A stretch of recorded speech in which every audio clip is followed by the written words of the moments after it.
सास सास ही है। क्या हुआ, आज फिर कुछ हुआ है क्या? अरे दीदी, मैं तो अपनी सास से बिल्कुल परेशान हो गई हूँ। पता नहीं क्या सोचकर मैंने अरुण से शादी कर ली। मेरे तो भाग ही फूट गए। अरे बताएगी भी क्या हुआ है? दीदी क्या बताऊँ आपको, ऐसा लगता है मेरी सास ने तो बहू को परेशान करने के लिए कोई कोर्स कर रखा है। कोई दिन ऐसा नहीं जाता जब वो मेरी नाक में दम ना करती हो। अरे बहन, ये तो घर घर की कहानी है। बस कोई कह देता है, कोई दिल में रख लेता है।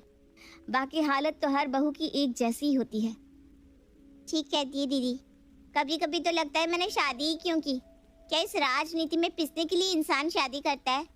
ऊपर से पति को कुछ भी बताओ तो अलग लड़ाई। उनके लिए तो जैसे उनकी माँ देवी है। अरे छोड़ ना, तू क्यों अपना दिल जला रही है? ज्यादा सोच मत, जा सो जा आराम से। अरे भाई क्या बात है, आज किसके साथ इतनी लंबी बातचीत हो रही है? छोटी थी, बेचारी बहुत अपसेट थी। नई नई शादी हुई है ना, अभी उसे समझने में समय लगेगा। अच्छा, तो तुम्हारी बहन का सास की बुराई का सेशन चल रहा था। इसमें इतना हंसने वाली क्या बात है तरुण? एक लड़की को ही समझ में आता है कि उसके ऊपर क्या गुजरती है जब ससुराल में दिन रात उसकी राह में कांटे बिछाए जाते हैं।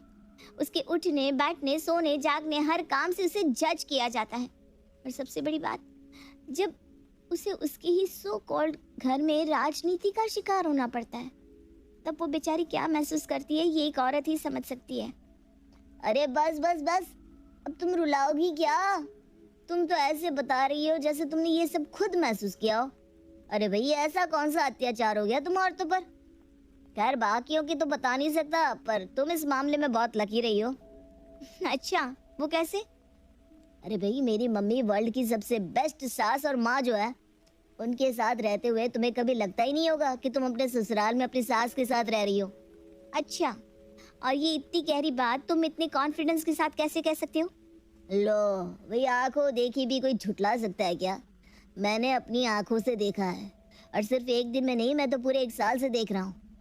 मम्मी तुम्हारे साथ कितने अच्छे से पेश आती है। अरे कितनी चिंता करती है तुम्हारी, तुम्हें पता भी है? अच्छा, वैसे तुम्हारी जानकारी के लिए बता दूं, ये तुम्हारी आंखें वही देखती है जो मम्मी जी दिखाना चाहती हैं। और रही अच्छे तरीके से पेश आने की बात, तो तुम्हारी मम्मी तो इतनी सीधी है कि चाय में डलने वाला दूध भी मुझे नाप कर देती है कि कहीं मैं एक बूंद दूध भी फालतू इस्तेमाल ना कर लूं। अगर किसी दिन मुझे गलती से दोपहर में चाय पीते देख लेती है ना, तो 3 दिन तक यही बात रिपीट टेलीकास्ट होती रहती है कि दूध के रेट में आग लग पड़ी है, इतनी महंगाई में एक एक बूंद दूध सोचकर इस्तेमाल करना चाहिए, और आजकल की लड़कियों को तो घर गृहस्थी चलाने का कोई शऊर ही नहीं है। मेरी मम्मी बहुत सीधी है। आए बड़े मम्मी के मगरमच्छ। ये क्या बात हुई जिया? तुम मेरी मम्मी पर झूठा इल्जाम क्यों लगा रही हो? मम्मी कभी ऐसा कह ही नहीं सकती। अरे तुम तो काम खत्म करके अपने कमरे में आ जाती हो। बेचारी रोज कहती है कि दूध वाले से बात करके दूध बढ़वाएंगे, तुम्हें पीने के लिए दूध नहीं मिल रहा है। उन्हें तुम्हारी इतनी चिंता है और तुम ऐसी बातें कर रही हो। अरे जो मम्मी मुझे 1 कप चाय पीते देख मुंह टेढ़ा कर लेती है, मैं कैसे मान लूं कि उनके मन में मुझे दूध पिलाने की कोई इच्छा होगी? और मेरे सामने तो आज तक ऐसा कभी नहीं कहा उन्होंने कि बेटा आधा कप दूध तू भी पी लिया कर। मैं तुम्हें, तुम्हारे भाई को, तुम्हारी मम्मी को रोज गर्म करके दूध पकड़ा कर ही अपने कमरे में आती हूँ ना। फिर ये कैसी चिंता है भाई जो मेरे जाते ही उन्हें सताने लगती है? अच्छा तरीका है चिंता करने का।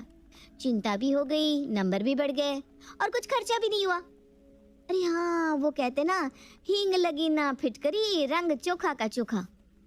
तुमसे तो बात करना ही बेकार है। मुझे तो पता ही नहीं था कि तुम इतनी कड़वाहट अपने मन में पाल कर बैठी हो मेरी मम्मी के लिए। सच ही कहते हैं, बहू के लिए चाहे जो भी कर दो, वो सास को कभी माँ मान ही नहीं सकती। उसके लिए तो सास सास ही होती है। सास को माँ मान कैसे सकते हैं तरुण? माँ होती तो सब्जी में रोज रोज मसाले और नमक के लिए ताने थोड़ी ना मारती। माँ तो अपनी बच्चों की गलतियां छिपाती है, छापती नहीं है। माँ अपने बच्चों को लाड़ दुलार करती है, ताने और कटाक्ष नहीं मारती।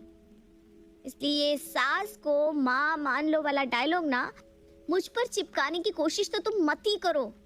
अरे अब बस करो, मुझे तुमसे कोई बहस नहीं करनी। मुझे सुबह ऑफिस जाना है, मैं सो रहा हूँ। तरुण की बात सुनकर जिया भी मुंह घुमाकर सो जाती है। जिया और तरुण की शादी 3 साल पहले हुई थी।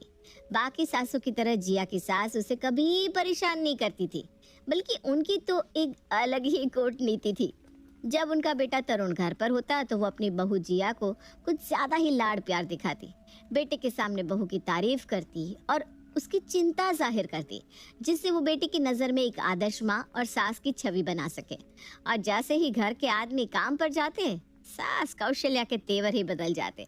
अब वो बहू को हर छोटी बड़ी बात पर रोक टोक करती और ताने मारती।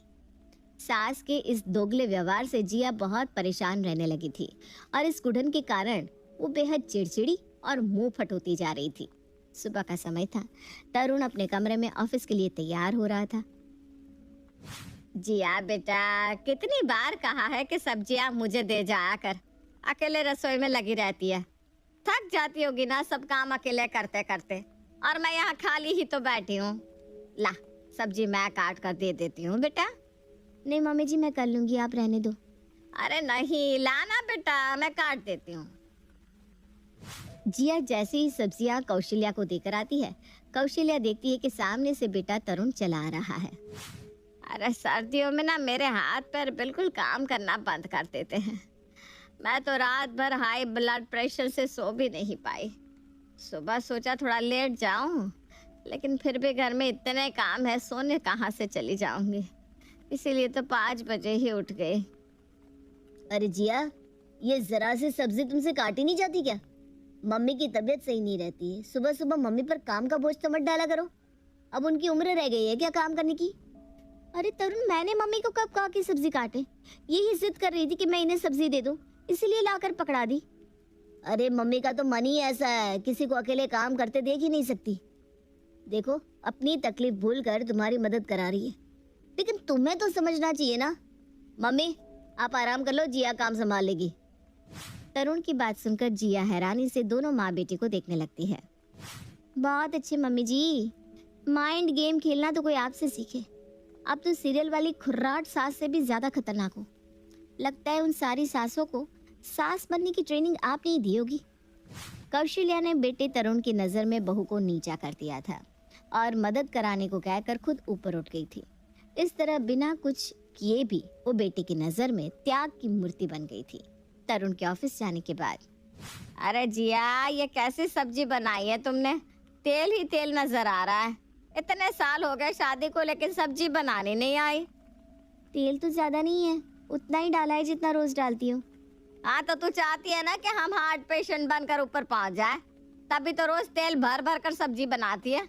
और देखो बेशर्मी, कह रही है रोज ऐसे ही बनाती है, ये नहीं कि गलती की माफी मांग ले। सास की बात सुनकर जिया चुपचाप रसोई में आकर अपना काम निपटाने लगती है। बेटे के घर से निकलते ही मम्मी जी अपने असली रूप में आ जाती हैं। अब उन्हें मेरे अंदर कोई अच्छी बात नजर नहीं आने वाली, और शाम को बेटे के लौटते ही ये त्याग और ममता की मूर्ति बन जाएंगी, और फिर इनकी जुबान से बातों की जगह रस टपकने लगेगा। मुझे तो ये समझ में नहीं आता कि कोई इतना डबल स्टैंडर्ड कैसे हो सकता है। शाम के समय, मम्मी जी मैं शाम को दिया जलाने जा रही हूँ, सब्जी मैंने बना दी है, अभी आकर रोटियां बना देती हूँ। हाँ बेटा, हाँ तू जा, आराम से पूजा करके आ, खाने की कोई जल्दी नहीं है, अभी तो बस 7 बजे। जिया के जाते ही कौशल्या रसोई में जाकर चाय का पानी चढ़ा देती है और सलाद काटने लगती है। तभी उसका बेटा तरुण घर पहुंचता है। अरे बेटा आ गया तू, बहुत सर्दी हो रही है, चाय पिएगा बेटा? जिया कहाँ है माँ? वो आकर बना देगी, आप बैठो आराम से। अरे नहीं बेटा, चाय तो मैं बना ही रही थी, तू पिएगा तो तेरी भी बना दूं। ठंड में रसोई में काम करने में हाथ पैर अकड़ने लगते हैं, इसलिए मैंने सोचा चाय पीते पीते काम कर लूंगी। क्यों, आज जिया ने आपको चाय बनाकर नहीं दी? और जब आपसे ठंड में काम नहीं होता तो आप रसोई में क्या कर रही हैं माँ? लगता है इस जिया को ठीक से समझाना पड़ेगा। रात को, जिया तुम जानती हो कि इस उम्र में मम्मी से काम नहीं होता, उनके हाथ पैर ठंड में काम नहीं करते, तो क्यों उनसे काम करवाती हो? अगर मेरी माँ की जगह तुम्हारी मम्मी होती तो भी तुम उनके साथ ऐसा ही व्यवहार करती। अरे ऐसा कौन सा व्यवहार कर दिया मैंने तुम्हारी मम्मी के साथ? मुझे भी तो पता चली। तुम समय से मम्मी को चाय तक बनाकर नहीं देती। मैं जब ऑफिस से आया तो वो सब्जी बना रही थी। पता नहीं दिन भर तुम कुछ काम करती भी हो या बस अपनी सहेलियों से बात करने में ही दिन बिता देती हो। अच्छा, खाना तुम्हारी मम्मी बना रही थी? हाँ, क्या मतलब है? उन्होंने कौन सा खाना बनाया? खाना बनाकर मैं 5 मिनट के लिए पूजा करने गई थी और उसी में इतना नाटक फैला दिया उन्होंने। हद हो गई है तरुण अब बिल्कुल। चाय मैं उन्हें 5 बजे ही पिला चुकी थी और दिन भर इतनी ठंड में मर मर कर काम मैं करती हूँ, तुम्हारी मम्मी नहीं। ये बढ़िया है, काम करें हम और सारा मुफ्त का क्रेडिट ले जाए आपकी अम्मा। पता नहीं खाली बैठे भी उनके हाथ पैर अकड़े जा रहे हैं और हम बर्फीले पानी में काम करके भी सीधे खड़े हैं। अरे जिया, तुम तो मेरी आंखों से देखे हुए को भी झुठला देती हो। पता नहीं मेरे ना रहने पर तो मम्मी के साथ कैसा बर्ताव करती होगी। और बेचारी मम्मी कभी तुम्हारी शिकायत में एक शब्द नहीं कहती। अरे शिकायत करने के लिए कुछ होना भी तो चाहिए ना तरुण। अगर अपनी आंखों पर से ये माँ के प्रेम की पट्टी खोलकर देखोगे तो सब साफ साफ नजर आना शुरू हो जाएगा। जिया और तरुण के बीच बातचीत से शुरू हुआ ये मुद्दा बहस में बदल गया था और अब उनकी आवाज कमरे से बाहर तक सुनाई दे रही थी। ये जिया और तरुण के कमरे से कैसी आवाजें आ रही है? कौशल्या तेज कदमों से चलते हुए जिया के कमरे के बाहर पहुंचती है। अब आए ना मजा, बड़ा जिया जिया करता घूमता था। मेरा तो ब्लड प्रेशर ही बढ़ा जा रहा था इनका प्यार देख देख कर। अब ठीक है, बेटे बहू में ज्यादा प्यार हो ना तो फिर घर में माँ की वैल्यू खत्म हो जाती है। और यह कल की आई लड़कियां बेबी बाबू करके अच्छे खासे लड़कों को गुलाम बना लेती हैं। कौशल्या बड़ी कूटनीति के साथ ये खेल खेल रही थी। उसे सारे दांव पेच बड़े अच्छे से खेलने आते थे और उसका चलाया हुआ हर तीर जैसे निशाने पर लग रहा था। कुछ दिन बाद देखो तो कैसे कमजोर हुई जा रही है जिया। इसे ना अपनी सेहत का बिल्कुल भी ख्याल नहीं है। बात तो आपकी सही है मम्मी, वजन काफी कम हो गया है इसका। अब देख ले, फल पड़े पड़े सड़ रहे हैं, लेकिन मजाल है ये जो हाथ भी लगा दे। बेटा देख, तू ही कह दे कि खा ले इन्हें। इतने सेब केले सब रखा हुआ है घर में। अरे जिया देखो, फल रखे हुए ना, तुम काट कर खा लो ना। मम्मी कितनी चिंता कर रही है तुम्हारी। हाँ, मम्मी को तो मेरी बहुत चिंता है, इसीलिए तो ड्राई फ्रूट अपने कमरे में रखती है। कोई मिठाई या खाने का सामान आए तो वो भी उनके कमरे में ही होता है। फल जब खराब होने लगते हैं तभी बाहर दिखाई देते हैं, उससे पहले तो पता नहीं कहाँ छिपे रहते हैं। लेकिन इस घर में सच्ची बात करना सबसे बड़ा गुनाह है। अगर अभी मैंने सच बोल दिया तो दोनों माँ बेटे तिल मिलाते घूमेंगे। अब नहीं तरुण, मेरा मन नहीं है खाने का। वैसे भी मुझे काफ़ी सारा काम करना है। मम्मी को चिंता शायद मेरी नहीं फलों की हो रही है। अगर खत्म नहीं हुए तो कहीं ख़राब ना हो जाए। तुम तो खाली ही बैठे हो, खा लो, उनकी चिंता दूर हो जाएगी। जिया, ये तो मेरी मम्मी है जो तुम्हारे जैसी नक चढ़ी लड़की के साथ इतने प्यार से पेश आती है, वरना तुम जानती भी हो कि सास कैसी होती है। तरुण और जिया के बीच तकरार हर गुजरते दिन के साथ बढ़ती जा रही थी। एक दिन दोपहर में जिया गर्म पानी देने के लिए सास के कमरे में पहुंचती है तो उन्हें अपनी सहेली से बात करते हुए पाती है। अरे चमेली, बड़ी तेज तर्रार है मेरी बहू, इतनी आसानी से काबू में आने वाली नहीं थी, लेकिन मैं भी ना बहुत टेढ़ी चीज हूँ। ये तो मेरे बारे में ही बात कर रही है, क्या करूँ? आइडिया, आज इनकी कॉल रिकॉर्ड करके इनके सुपुत्र को सुना देती हूँ, उन्हें भी तो पता चले माता जी क्या खेल खेल रही हैं। जिया चुपचाप एक कोने में खड़े होकर सास की सारी बातें रिकॉर्ड कर लेती है। अब बस तरुण के आने की देर है, फिर मैं आज मम्मी जी की सारी पोल खोल कर ही रहूंगी। बड़ा मजा ले लेकर अपनी सारी करतूतें अपनी सहेली को बता रही थी ना। आज तो आप फंस गई मम्मी जी। शाम को जिया तरुण के ऑफिस से लौटने पर उसे चाय नाश्ता दे रही थी कि तभी तरुण का फोन बजने लगता है। फोन में मीरा का नाम देखकर जिया फोन उठाती है। हाँ मीरा, क्या हुआ? अरे दीदी, आप फोन नहीं उठा रही थी इसलिए मैंने जीजू को लगा दिया। अरे हाँ, वो फोन ना कमरे में है, लाना भूल गई। आज ना बहुत मजा आने वाला है, मैंने मम्मी जी की सारी बातें रिकॉर्ड कर ली है। अब देखती हूँ अपने बचाव में कौन सी नई कहानी बनाएंगी वो। अरे बहुत चालाक बनती है ना, आज उनकी सारी चालाकी निकलने वाली है। अपनी बहन से कुछ देर तक बातें करने के बाद जिया फोन रख देती है। रात के समय, आज तुम्हें कुछ दिखाना है जिससे तुम्हें पता चल जाएगा कि मम्मी जी क्या है और कैसी हैं। जिया अपने मोबाइल में वो रिकॉर्डिंग ढूंढने लगती है। ध्यान से सुनो। बहुत चालाक समझती है ना मम्मी जी अपने आप को। मैंने भी उनकी अकल ठिकाने ना लगा दी तो कहना, बस तुम देखती जाओ आगे आगे होता है क्या। ये सुनाने के लिए इतनी बेचैन हुई जा रही थी तुम? अपनी बहन से मेरी माँ की बुराई करती हो तुम? ये कैसे हो सकता है? मेरे फोन से रिकॉर्डिंग कहाँ गई और ये कैसे आ गई मेरे फोन में? बिल्कुल वैसे ही जैसे तुमने मम्मी की कॉल रिकॉर्ड की। अरे क्या साबित करना है तुम्हें? एक तो तुम छिप छिप कर मेरी माँ की बातें सुन रही थी, ऊपर से यहाँ तमाशा करना चाह रही हो। जिया समझ गई थी कि ये रिकॉर्डिंग डिलीट करने वाला कोई और नहीं बल्कि उसका पति तरुण ही है। कुछ दिन बाद, अरे बेटा बहू उठी नहीं क्या अभी तक? हाँ मम्मी, उसकी तबीयत थोड़ी ठीक नहीं है, उसे दवा खिलाने जा रहा हूँ, तबीयत सही हो जाएगी तब आकर काम कर लेगी। अच्छा जा बेटा, तो उसे दवाई खिलाकर सुला दे, काम मैं कर लूंगी, उसे आने की कोई जरूरत नहीं है। अच्छा, अभी तो आप इतना प्यार बरसा रही है मम्मी, पर मेरे घर से निकलते ही उसे बातें सुनाएंगी ना। ठीक कहा ना मैंने?